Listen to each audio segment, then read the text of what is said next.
Olá, muito boa tarde. Estamos aqui outra vez, mas desta vez temos o Martinho, pois aposto que todos conhecem. Olá. Olá, boa tarde. Boa tarde. Ou boa noite, conforme o Bom horário, dia. conforme o horário que nos estiverem a ouvir.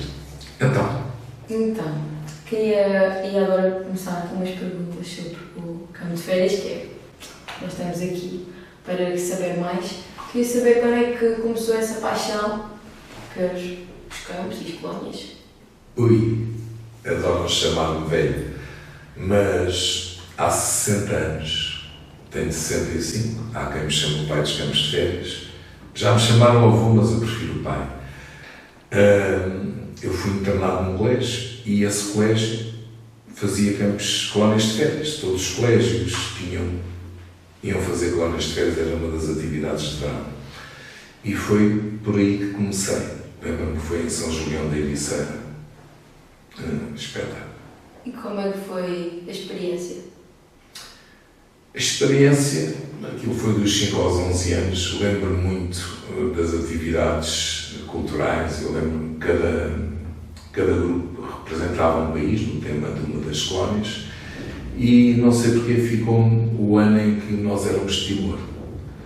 Por todas a indumentária que vestíamos, pelas pinturas, as canções, não sei porquê. Se eu me quiser lembrar daqueles 5, 6 anos, antes de fazer campos de férias, que isso foi aos 11, esse é o que me marcou. Não tenho nada em concreto, foi há muitos anos, mas foi Timor.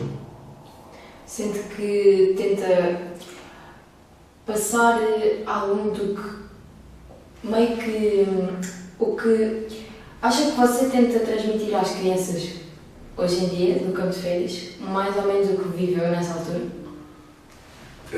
O que eu tento transmitir é o que vivi ao longo destes anos todos. Porque colónia de férias é um conceito, campo de férias é um conceito totalmente diferente. A colónia de férias, diga-se que é o complexo Pata-Choque, como eu chamo, onde temos um grupo de crianças com um animador ou uma animadora que dorme com eles, come com eles na mesma mesa. As atividades, ela vai para a pintura, ela vai para a pintura. Aliás, o próprio programa de campos de férias já não tem essa parte dos ateliês da pintura, tem em função da atividade. Não propriamente como ateliê hoje à tarde vai-se pintar, os outros vão fazer slides, a estrutura já não é bem assim. No campo de férias é um bocadinho o supermercado. As equipas são constituídas por eles, são eles que escolhem a sua equipe, as equipas são sempre verticais, o que lhes faz desenvolver a parte de valores como a entreajuda, o espírito de grupo, o respeito pelos outros, tanto nisso como no quarto, como em todo o sítio. Mas um campo de férias é mais isso, não é que a colónia de férias não implemente valores nos miúdos, implementa, como é evidente, mas estes têm esta componente de outro tipo, não é tão condicionado, hoje vais fazer isto, é sempre aquele monitor. No campo de férias, como tu tens os monitores na piscina, estás com todos na equipe, podes estar com outro animador, dormes com outro, tu quer dizer, a criança vai beber a experiência de cada um e o que cada um tem para lhe oferecer. Isso, no fundo, em termos muito resumidos, é a diferença do campo de férias. É beberes de todos. E sente que há diferença em relação aos monitores de antigamente e aos monitores de hoje em dia? Ui! E que diferença? Mal ou boa? Não há boas nem más. É a época em que vivemos. Mas posso dar um exemplo. Antigamente não havia telemóveis, por exemplo. Eles, quando preparavam um turno, tinham a temática do turno, e eu lembro-me de um turno em Foz de Aroço, na ACM, que tínhamos uma caça ao tesouro. Para perceberem, os animadores faziam uma série de reuniões em Lisboa onde preparavam o campo. E então, essa equipe de animadores foi à Feira da Ladra comprar pespec. Ela também começou um bocado à tia, não era de Cascais, mas era Beta de Setúbal. E esse pespec, coisas de bronze ou não, prateadas, latão. Eles construíram um tesouro para ter lá no campo de férias para essa atividade. Quando eles fizeram a caça ao tesouro, eles chegam do campo, iam à povoação, nestes meios pequenos tudo se espalha. Então havia um boato pela aldeia em que os meninos do campo de férias tinham encontrado um tesouro.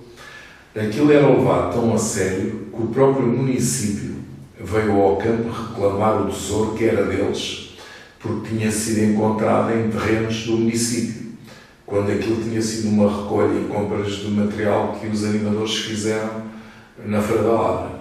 Mas isto para explicar que eles levavam tudo muito a sério, em que eles vivessem as situações, encontraram mesmo um tesouro, não era caça ao tesouro, chega-se ao fim, encontrei, sei lá, um baú com bolinhas, ou chocolates. Não, as coisas eram levadas muito ao pormenor e dentro de cada tema que tinha cada turma. Hoje em dia, a maioria dos animadores, há animadores que ainda têm o espírito de grupo, de um campo de férias, o espírito que nós queremos lá transmitir. Outros sentimos que vão ali, aliás, quando se inscrevem na formação e me aparece um futuro animador ou animadora e a primeira questão é: quanto é que eu vou receber? Eu percebo que eles não vão para lá, o grande objetivo é ganhar dinheiro.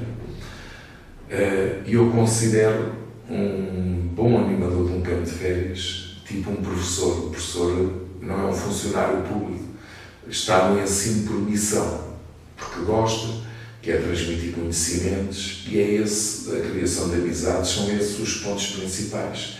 Não o dinheiro que eu vou receber no fim. É importante. Há animadores que me dizem que não querem receber nada. E eu aí respondo-lhes: bem, vais ao supermercado, para não estar aqui a fazer publicidade, e pedes batatas. Vais comprar batatas. E quando chegas à caixa dizes que estiveste a fazer campos no Castelo, mas não, foste de graça. Eles obrigam-te a pagar as batatas. Portanto, nesta sociedade materialista, é sempre importante seres remunerado. Eu chamo de subsídio, porque nada paga o trabalho de um animador que esteja num campo de férias pelas crianças, com estes objetivos que fomos falando, porque a responsabilidade é muita. E quem está porque gosta, porque adora aquilo, porque adora os miúdos, nem 500 euros pagaram. Portanto, eu chamo um subsídio. Aquilo por semana, nem que receba. Nós temos novos planos de pagamento. Planos dos subsídios que vamos pagar. Um animador que receba 200 euros por semana, ao fim do mês é 800. Mas não podem fazer 4 turnos. Isso, a alimentação que nos custa o animador, tudo vão para valores, os seguros, para valores interessantes. Mas não é esse o objetivo dele, nem isso paga o trabalho dele. Porque no campo de férias, como sabes, tu és animador, trabalha-se mais de 24 horas por dia. Se o miúdo tem um problema à 1 da manhã, vamos resolver à 1 da manhã. Temos de levantar, temos que continuar, estamos a trabalhar. Portanto, é evidente que nada paga o trabalho dos animadores. Nada. E, portanto, nós damos um subsídio sabendo o que é que outras organizações deste género pagam e tentamos que as coisas sejam equilibradas dentro do orçamento que temos, porque para aumentar outros pagamentos a animadores tudo temos que aumentar aos pais e depois os pais não têm possibilidade. Aliás, a redução de 15 dias para um turno foi para tornar as coisas mais em conta e possibilitar que mais miúdos pudessem fazer o campo de férias, nem que fosse uma semana. Quem quer 15 dias faz. É um bocadinho isto. Qual é que é a tua primeira quase... Qual é que é... Perdi. Qual é que é o primeiro requisito quase que tu olhas para nós, como animadores, e pensas, ok, é um bom animador e ela precisa de ter isto para ser considerado um animador? Bem, o animador... Não. O animador, basta ter feito o turno, foi um animador. Depois, na avaliação, poderá ser um animador que cumpre os nossos objetivos ou não. Como já aconteceram casos de animadores que vão a um turno ou nem acabam tudo e vão para Lisboa, ou por alguma atitude incorreta com os miúdos, ou não, ou com os colegas de equipa. Pronto, é preciso saber estar e conviver em grupo e trabalhar em grupo.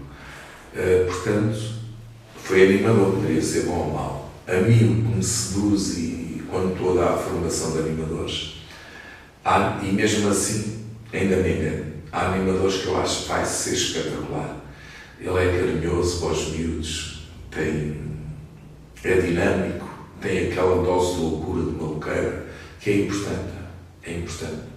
Nós temos que chegar ao nível deles na brincadeira, embora tenhamos sempre o nível da responsabilidade do irmão mais velho, que estamos atentos para que nada lhes aconteça em termos de acidentes ou de questões que podem correr mal no campo de férias, na própria relação entre os miúdos no quarto, por aí fora.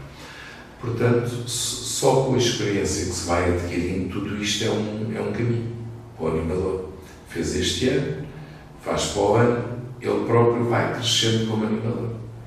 Isso aconteceu comigo e acontece com outros. Portanto, há vezes que me engano, acho que há vejo na formação vai ser espetáculo. A sorte é que a maioria dos participantes das nossas formações foram ex-participantes de campos.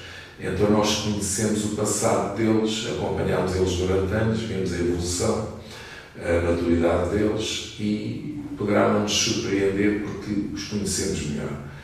Mas tem outros que achas que não dão nada e são um espetáculo e que achas que vão ser tudo e não foram. Portanto, isso é relativo. Nós já percebemos que tens muitos anos de campo de férias, mas desde que tens o teu, o campo de férias Castor, achas que há alguma coisa que queres ainda realizar que ainda não conseguiste realizar? Eu sinto-me realizado, mas gostava de voltar aos tempos, há uns anos atrás, no nosso campo, onde não havia... onde o espírito de grupo das equipas era outro. E tu não foste participante antes nossa. O Diogo é um nome. O Carona nunca foi nosso participante, fez campos o ano passado, fez formação. E é um doce. É um doce. Portanto, há muitos nomes, falei agora de alguns, que temos ganho para o campo e temos outros que foi uma passagem fugaz de um ano e ficou em casa no ano a seguir. E com todos esses obstáculos, entre aspas diria, essas coisas que correm menos bem, alguma vez pensaste em desistir e não seguir mais para a frente com aquilo, ou não sei, tipo ir trabalhar no sítio ou algo do género? Não, isto é há pais que dizem que isto é o meu objetivo de vida, que é o campo de férias. Depois tenho a parte de áudio, de vídeo, tudo que são, como eu antes dava aulas, era professor, que eram umas chegas para trabalhar no inverno. Portanto, eu digo que vou morrer ali. Saí de Lisboa, vendi a casa, o que tinha, para que aquilo fosse para a frente. Se aquilo fechar, eu vou ter que ir para debaixo da ponte, já não tenho casas. Ali é a minha casa, é onde eu tenho também a minha família, que são o Capitão, a Kia, a Trixie e o Kime, porque duas já se foram, e depois tenho o resto da minha família, que são os participantes, animadores, que nos vão lá visitar no verão, quando antigamente iam para a terra, ver os avós, estarem lá um mês. Portanto, isso também fazem parte da família e quem se chamou àquilo Família Castor até foram os próprios participantes. Há uns anos atrás é que começaram a considerar aquilo como a família deles. E isso orgulha-me imenso. Tanto a família, o objetivo, não estamos à espera que aquilo acabe para outra cena. É uma família que foi construída e que queremos que cresça e que tenha novos membros dessa família. Portanto, fechar, nunca, morrer ali. E, por exemplo, como tu tens trabalhos fora e vida fora, lógico. Tu achas que consegues desligar a 100% de tudo o que está a acontecer, por exemplo, no campo de férias ou as crianças em si? Achas que consegues desligar? Tipo, um dia, se não tivesse nada na agenda para fazer? Às vezes, hoje em dia, há uns 2, 3 anos para cá, dava-me vontade de ter um refúgio. Mas não é no decorrer dos campos. É nestes meses que não está lá ninguém. E então, quando fui filmar para São Miguel, quando fiz anos, fui fazer a Costa Vicentina. E vejam, eu comecei no Algarve, em Sagres, aluguei o hotel, o quarto só, para 2 noites. Fazia lá os meus anos e estava a filmar e já estava ali num escape diferente. Só passei a primeira, porque estive em Faro, fui filmar para Sagres e vi lá mais uns pontos de interesse e depois optei por vir para o campo, dormir na minha caminha e daqui é que me deslocava para os outros pontos da Costa Vicentina. Portanto, saía de manhãzinho, ia a Porto Covo, por exemplo, e outros pontos que vocês devem de saber, mas voltava sempre para o campo. No campo de férias, estar fora do campo quando ele está a decorrer é um sofrimento. Por acaso, a última vez, a primeira e última que não tive durante o primeiro dia de chegada, tive sorte de estar a trabalhar, estarmos a filmar, o que não me permitia estar sempre a ligar para o campo, porque senão estaria sempre a ligar, a saber se estava tudo a correr bem, a ser chato, porque eles, os nossos animadores, os que vamos selecionando, são responsáveis para aguentar o campo. Portanto, eu, como a coordenadora geral, estávamos em trabalho, portanto, estava outra coordenadora lá. E nessa altura, o alívio era quando chegasse ao campo e estivesse com o pessoal todo, sinto-me mais seguro lá do que estar longe e não saber o que é que se está a passar. Portanto, eu não aceito trabalho geralmente quando tenho um campo de férias. Os 2 meses de verão, meses de estadia, geralmente nunca saio do campo, nem aceito contratos, nem para tocar, nem para filmar. O resto do tempo, sim, aceito, até me serve como escape, mas isso muitas vezes agarro o drone e vou Cabo Espichão e vou fazer um vídeo, Monsaraz, e aquilo é o meu escape. Ou vou fotografar animais, pronto, saio um dia do campo ou 2, volto, tenho esses escapes durante o inverno e outono. E quando estamos, por exemplo, os animadores no meio de uma atividade e os teus sítios secretos, que nós sabemos que tu tens sítios secretos naquele campo, estás-nos sempre a ver, ele sabe de tudo. O que é que tu sentes quando tu vês uma criança a rir e sabes que é genuíno e sabes que está ali bem? Como é que tu te sentes? O que é que eu me sinto? Satisfeito, realizado, porque é esse o objetivo que nós temos. É que eles se sintam bem, sintam-se em casa e sejam, no fundo, felizes. Portanto, sinto que a criança está feliz, que o animador está feliz, e esse ambiente sente-se no decorrer do campo. E temos campos que, em vez de sentirmos quando é que isto acaba, é dizermos nas reuniões isto está aí tão depressa. Estamos felizes. E ver uma criança a rir, uma criança, um animador, eu próprio, é sempre um bom sinal. Estamos todos felizes. Se tu tivesse a oportunidade de falar com o Martim em pequenino, o que é que tu lhe dizias? Aqui a resposta é o que é que tu disseste ao teu irmão. Repara que ele perguntou de cenas, expectativas que ele tinha, receios que ele tinha, e tu, como tinhas experiência, até já tinhas passado, quando chegaste a um campo que não era o nosso, que choravas boi, agarrado ao papi, não é? Portanto, é o que tu disseste, era o que eu diria ao Martim, porque estávamos a viver, seria o meu mano mais novo, eu o mais velho, porque a mim não era possível, embora eu sou todo misticismos e não sei o quê, mas não acho que seria possível. mas ia sempre falar da minha experiência e aconselhá-lo, que foi o que tu fizeste. Ok.